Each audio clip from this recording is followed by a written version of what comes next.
Selamat siang Dewan Juri yang terhormat. Di zaman milenial sekarang, dengan adanya globalisasi, masyarakat di setiap negara banyak yang hidup foya-foya dengan gelimbang harta, dan hal tersebutlah yang memunculkan gaya hidup hedonisme.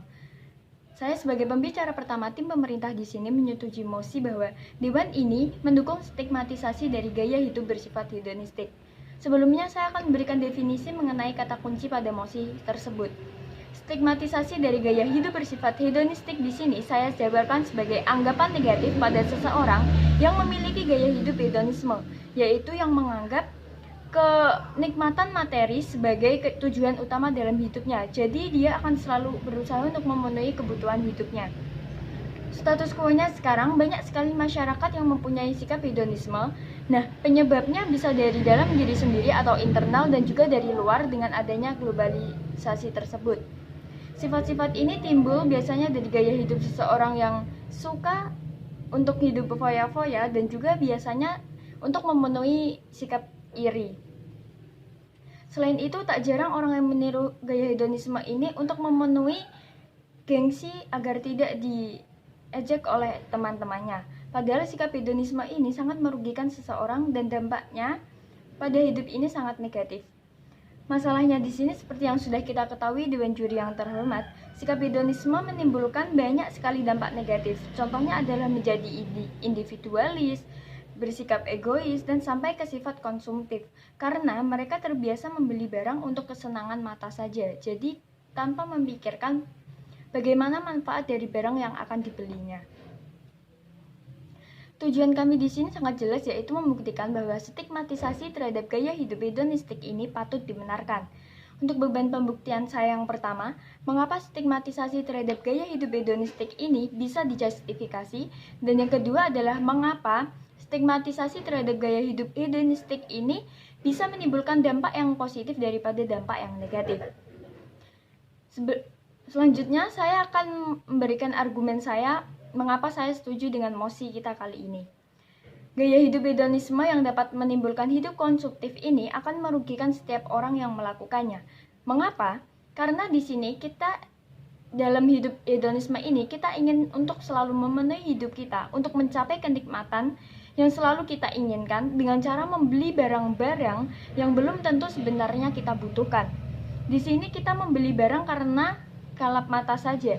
Padahal kebiasaan ini akan menjadi suatu kecanduan yang dimana jika seseorang ini tiba-tiba memiliki masalah dalam ekonominya dan tidak dapat lagi untuk memenuhi kebutuhan-kebutuhan dalam hidupnya, ia akan resah karena tidak bisa lagi menjadikan hal-hal tersebut sebagai pemuas di kehidupannya. Karena orang ini cenderung terbiasa berkehidupan berkecukupan dan semua barang bisa dibeli. Nah, pada dasarnya roda kehidupan setiap manusia ini pasti berputar. Jika seseorang tersebut berada di puncak kejayaan ekonominya dan malah menyalahgunakan hasil kerja kerasnya dengan cara yang salah seperti gaya hidup hedonisme ini, hal tersebut adalah hal yang sangat salah. Hal tersebut merupakan suatu hal di mana kita dapat menghamburkan uang kita tanpa memikirkan dampak berikutnya. Dari sini sebenarnya kita dapat menyimpulkan jika orang yang mempunyai gaya hidup hedonisme ini menyia-nyiakan hidupnya dan tidak tanggung jawab terhadap apa yang sudah ia raih dan apa yang sudah diusahakan dalam hidupnya. Selanjutnya, seperti yang sudah kita ketahui Dewan Juri yang terhormat, gaya hidup hedonisme ini bisa jadi ditimbulkan karena adanya pengaruh luar, yaitu gaya globalisasi. Seseorang dengan mudahnya menerima informasi dan berkomunikasi baik di dalam negara maupun di luar negeri. Dengan adanya kecanggihan ini, globalisasi dimanfaatkan oleh banyak orang dan oleh banyak perusahaan untuk melakukan jual beli atau transaksi secara online.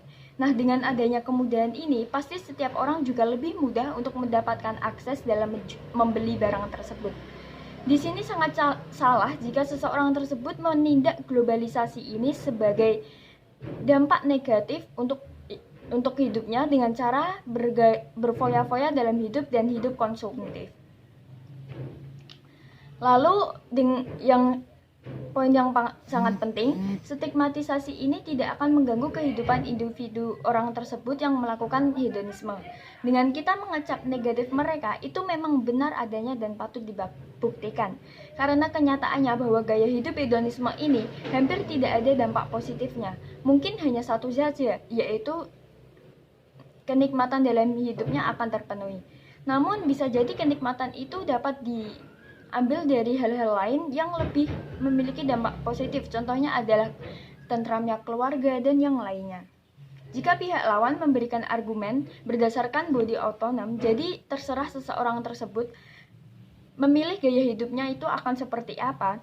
Nah, karena semua yang ia lakukan itu berasal dari kerja kerasnya sendiri, di sini akan saya bantah bahwa orang tersebut tidak berpikir dan irasional karena tidak bisa mengontrol dirinya sendiri dalam memilih hidupnya. Seharusnya hasil dari kerja kerasnya selama ini dalam usahanya bisa dimanfaatkan untuk hal-hal yang lebih positif. Karena hal-hal yang positif ini akan menimbulkan dampak yang lebih positif daripada kita melakukan gaya hidup hedonisme dengan cara menikmati kebutuhan materi kita. Contoh dari hal yang positif ini adalah menabung atau investasi. Di sini sangat jelas bahwa manfaat dari menabung atau investasi ini jauh lebih bermanfaat daripada gaya hidup hedonisme. Jadi di sini orang tersebut akan terlihat bahwa konsensus dalam dirinya ini sangat tidak layak karena belum bisa menentukan mana hal yang lebih berdampak positif dalam hidupnya dan mana hal yang lebih berdampak negatif dalam hidupnya. Jadi, orang ini akan mendapat stigma negatif dari masyarakat jika orang tersebut belum bisa menentukan mana hal yang baik dan mana hal yang buruk, dan orang tersebut akan mendapatkan stigma negatif dari masyarakat pula bahwa orang tersebut sombong, senang hidup berfoya-foya, tidak memikirkan orang lain, tidak memikirkan bagaimana nasib kehidupannya yang selanjutnya. Sekian argumen yang dapat saya bawa, terima kasih.